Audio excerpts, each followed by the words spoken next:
¿Qué tal? Buenos días. Buenos días, ¿qué tal?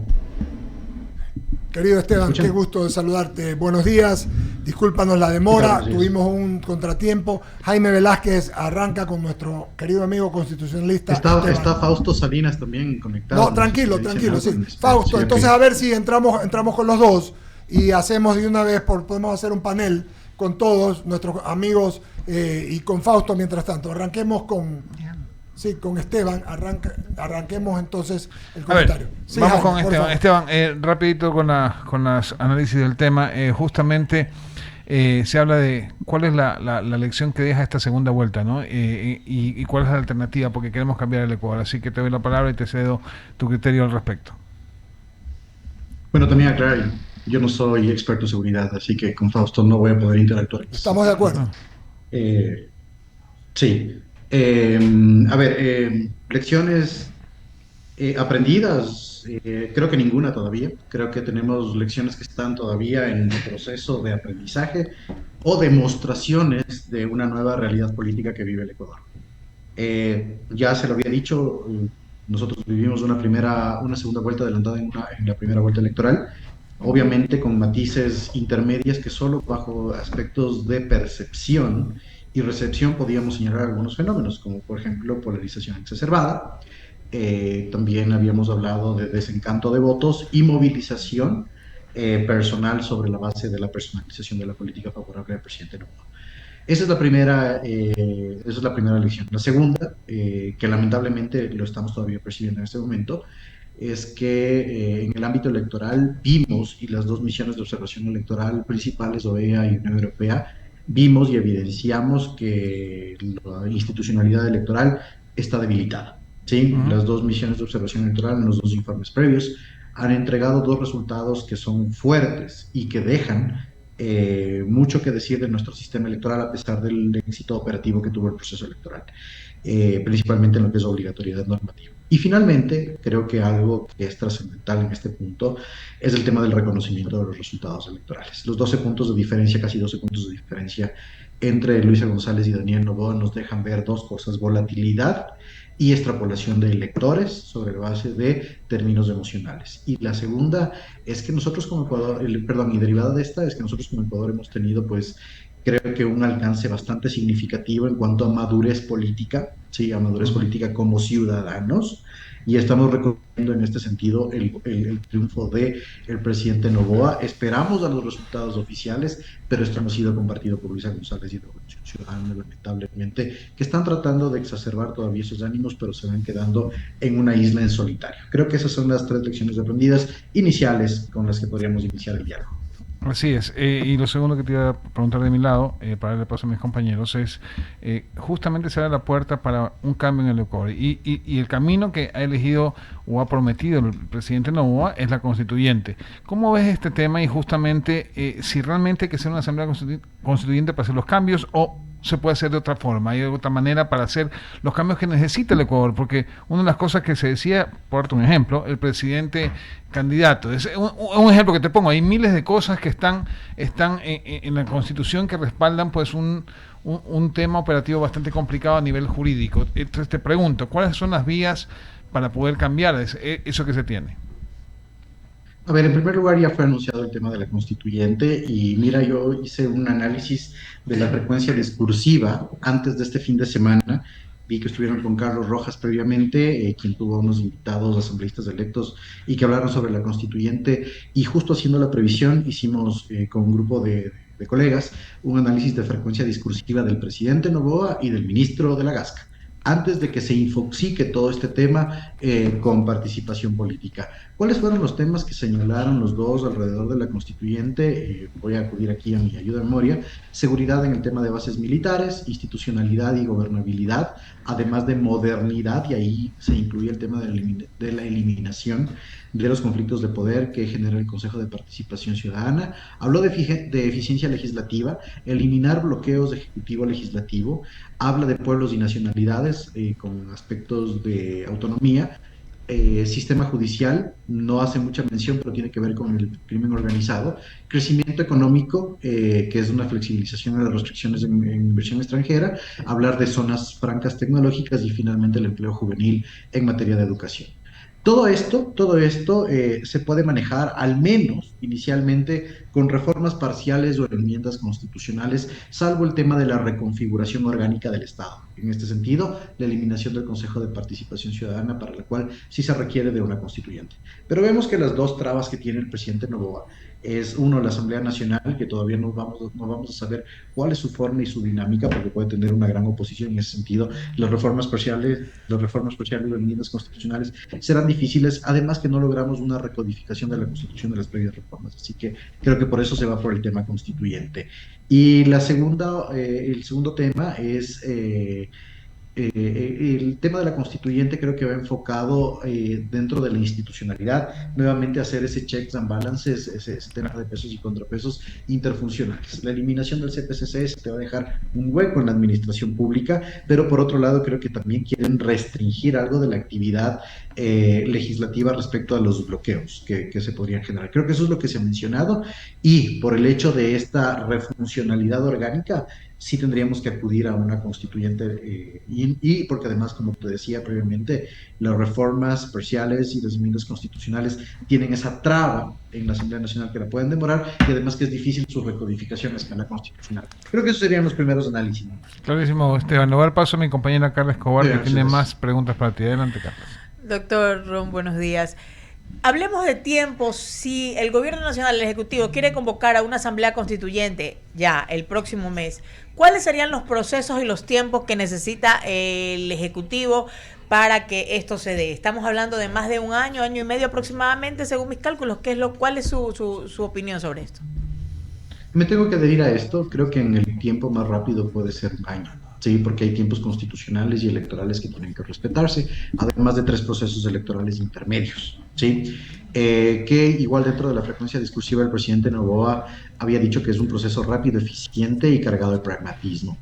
Sin embargo, a pesar de ser rápido, eficiente y cargado de pragmatismo, hay que respetar algunos procesos. Se activaría lo que dispone la Constitución, el artículo 444.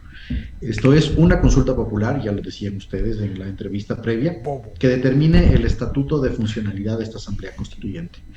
¿Qué sería el estatuto? En primer lugar, determinar cómo se va a conformar, ¿sí? Se habla de un consejo de notables y también de personas designadas por el Ejecutivo. Sin embargo, las constituyentes requieren de legitimidad democrática, así que tendríamos que ir siempre a un proceso electoral, que lamentablemente va a generar una carga política y no técnica, de acuerdo, pero tenemos que acudir a esos estándares democráticos. En esos dos procesos se van, creo yo, al menos 120 días. Primero, la firma del decreto. En la Corte Constitucional hay 2 actividades específicas. El primero es el señalamiento de la vía, que no sea reforma ni enmienda, sino vía Asamblea Constituyente. Luego tendríamos la constitucionalidad, el pronunciamiento de constitucionalidad de la pregunta. Después iríamos al proceso votacional, ahí 120 días.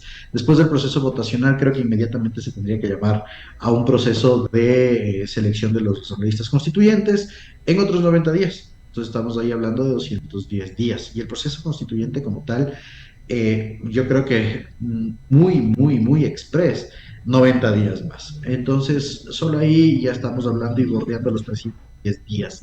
Y la consulta popular de salida, que son igual 90 días, estamos hablando de un año como mínimo dentro de todo este proceso.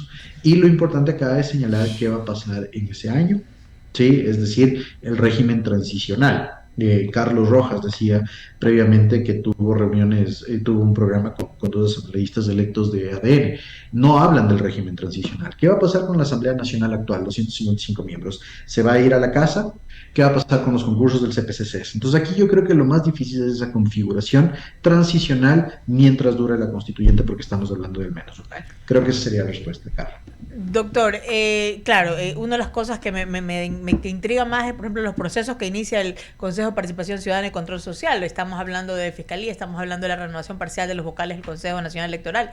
Todo esto se vería truncado, tendría que tomarse medidas, tendría que ampliarse la acción de ellos. Creo que ese es el principal problema. O sea, me preocupa eso, que nos quedemos a medias y que mañana venga la constituyente y diga se fue el Consejo de Participación Ciudadana y qué pasa con los procesos. Porque a mí me preocupa mucho quién quede de fiscal general del Estado, por ejemplo. Así es, Carla, y es una preocupación general y extendida no solo en las esferas políticas, sino también ciudadanas. Y es lo que tú dices, reafirma lo que señalaba previamente. Aquí lo complicado va a ser establecer el régimen transicional, es decir, qué van a hacer las instituciones y la administración pública en general, qué autoridades se van a quedar mientras dure la constituyente. El ejemplo de la constituyente Rafael Correa, recordemos que la Asamblea Nacional no hizo producción legislativa ni fiscalización, y tenía una significancia este tema, es que la Constitución tenía mandatos programáticos de recodificación de todo el sistema jurídico ecuatoriano, ¿sí? Ahora, la constituyente va a afectar a todo el sistema jurídico ecuatoriano, de acuerdo. ¿Qué va a hacer la Asamblea Nacional en promulgación de normas y leyes en este tiempo? Por ejemplo, la Comisión de Reformas Constitucionales no tendría absolutamente nada que hacer. Y ya vemos que la fiscalización es inefectiva. Vamos al Consejo de Participación Ciudadana. Tenemos 7 concursos corriendo. 7, en diferentes estados. ¿Qué va a pasar con esos concursos? ¿Se van a prorrogar las actuales autoridades? Vamos a tener un nuevo Consejo Nacional Electoral prorrogado. La doctora Salazar se va a prorrogar como fiscal. ¿Qué va a pasar con 2 superintendencias? ¿Qué va a pasar con el Tribunal Contencioso Electoral? Eso es lo complicado. Desatar ese nudo gordiano, principalmente de duración de las autoridades, es lo que complicaría en este caso el proceso constitucional y que la Corte lo va a revisar muy bien, ¿sí? En eso creo que el Ejecutivo tiene que generar la mejor, y el presidente Noboa tiene que generar la mejor estrategia justamente para que no sea observable por la Corte Constitucional en cuanto a prórroga de plazos, Carla. Perfecto. Muchas gracias, querido Esteban. Gusto de saludarte una vez más. Buenos días. ¿Cómo estás? Siempre es un gusto. Sí, un abrazo. Querido amigo. Que tengan una excelente semana. Lo mismo, pero quiero escenificar, porque lo ha dicho con mucha propiedad jurídica y legitimidad de conocimiento. Hay una propuesta que muchos ecuatorianos, por la que muchos ecuatorianos apostamos. Todos queremos hacer la reforma política, la reforma económica, o sea, todos queremos ir adelante. Pero citas temas realmente trascendentes, como por ejemplo el de la transitoriedad, y eso te toma un tiempo. Y lo que estás diciendo no se puede hacer a la loca, porque si hace a la loca, finalmente, primero, la Corte no te lo va a permitir. Hoy hay una Corte que no es cervecera, no depende de un dueño que le decía qué hacer y qué no hacer. ¿Me explico? Primero, entonces, y pese que por ahí andan queriendo deslegitimar a algunos para meter a una señorita que perdió, una doctora que perdió, porque están tratando de deslegitimarla como quisieron en los chats correístas también, así igualito. Pero hay una Corte que te va a decir, este es el camino, o sea, no vas a poder fácilmente. Entonces, la pregunta para mi amigo, el jurista Esteban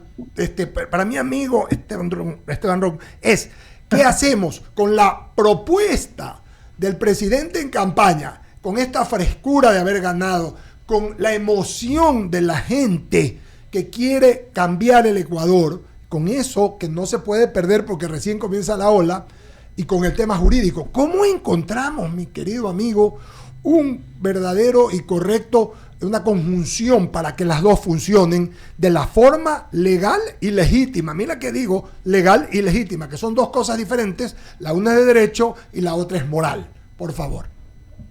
Mira, los mecanismos son varios y distintos, ¿sí? Digamos que no existe una fórmula adecuada adecuada al menos dogmáticamente o prácticamente que te logre generar un equilibrio, ¿sí? Y ahí partimos de la teoría del equilibrio, ¿sí? ¿A qué tipo de equilibrio nos vamos a referir? En primer lugar, que tiene que generarse la mejor asesoría técnica constitucional al presidente Noboa. ¿Para qué? Para que se sigan los pasos devenidos del artículo 444 de la Constitución en cada uno de los términos. ¿Por qué te digo esto? Porque si es que algo dentro de ese engranaje y esa secuencia se rompe, te va a generar un desgaste al proceso como tal. Lo que le pasó al expresidente Lasso cuando anunció la consulta popular y la pudo ejecutar 1 año y medio después. Entonces, aprovechando la ola política, tiene que la mejor asesoría y estrategia para la activación del proceso. Pero la activación no es sencilla, Porque la activación tiene que ir de la mano con el estatuto de la Asamblea Constituyente. Segunda etapa de absoluta técnica jurídica y además teoría de la democracia. Tiene que configurarse el estatuto de la Asamblea Constituyente de tal forma que en este sentido no sea observado o observable por parte de la Corte Constitucional para que igual genere ese embudo político, ¿sí?, que tiene el presidente Noboa y se adecue a las necesidades políticas, jurídicas, pero también sociales. En este estatuto tiene, el primer punto a señalarse es el cómo se van a seleccionar a los asambleístas constituyentes, ¿sí? ¿Bajo qué procesos? Porque está bien el tema del Consejo de Notables, está bien, pero tenemos estándares democráticos, como decía previamente, que van a requerir de una elección popular. Y eso también tiene que ir de la mano. Y dentro del estatuto, ya lo señalaba igual Carlos Rojas, tienen que ponerse los temas prioritarios, ¿sí? Tienen que ponerse los temas prioritarios a tratarse de esto, dentro de esta asamblea, pero no temas abiertos, no puede ser una carta abierta, sino la reforma institucional. ¿En qué sentido? En el sistema judicial, esto; en el sistema de participación ciudadana, esto, es decir, la prospectiva. Hasta ahí dentro de la técnica jurídica y la legitimidad democrática. Y una vez que se instale la Asamblea Nacional, obviamente va a ir una carga política. Y eso es lo más complicado de modular. ¿Qué tipo de carga política? El presidente va a requerir representación en esa asamblea. Claro. ¿Sí? El proyecto país que tiene el presidente de la República va a requerir representación en esa asamblea. Entonces debe haber una carga política. Y ahí el presidente tiene que ser muy cuidadoso. No puede enviar a, digamos, este bloque de asambleístas que, si bien está en proceso de constitución, ADN en la Asamblea Nacional, que no tengan la técnica adecuada, ¿sí? Porque si va a dejar sobrepasar en este caso lo técnico constitucional con lo político, va a ser muy complicado. Las asambleas constituyentes, a diferencia de la actividad legislativa y fiscalizadora normal de la asamblea, tienen otro nivel de técnica. Entonces, esa compensación va a ser muy complicada de lograr, porque además, ¿quién no quiere ser asambleísta constituyente? Claro. ¿Sí? Estás haciendo o estás en un proceso histórico prácticamente de una reinstitucionalización. Y finalmente, ya dentro de esta carga, necesitamos los mecanismos de legitimidad social. Las asambleas constituyentes requieren de legitimidad democrática social. ¿A qué me refiero? Las comparecencias, la participación que debe generarse dentro del proceso de redacción para escuchar a la pluralidad social y que eso también te genere una carga de aceptación, es decir, la legitimidad de inicio que se conoce. Creo que esos son los factores trascendentales y que el presidente debe tener mucho ojo. Y el tema transicional creo que es lo más difícil. Esa es la estrategia que debe compensar cargas políticas, sociales, inclusive culturales y jurídicas. ¿Qué va a pasar mientras la Asamblea Constituyente funcione? ¿Qué pasa con el legislativo? ¿Qué pasa con el judicial? ¿Qué pasa?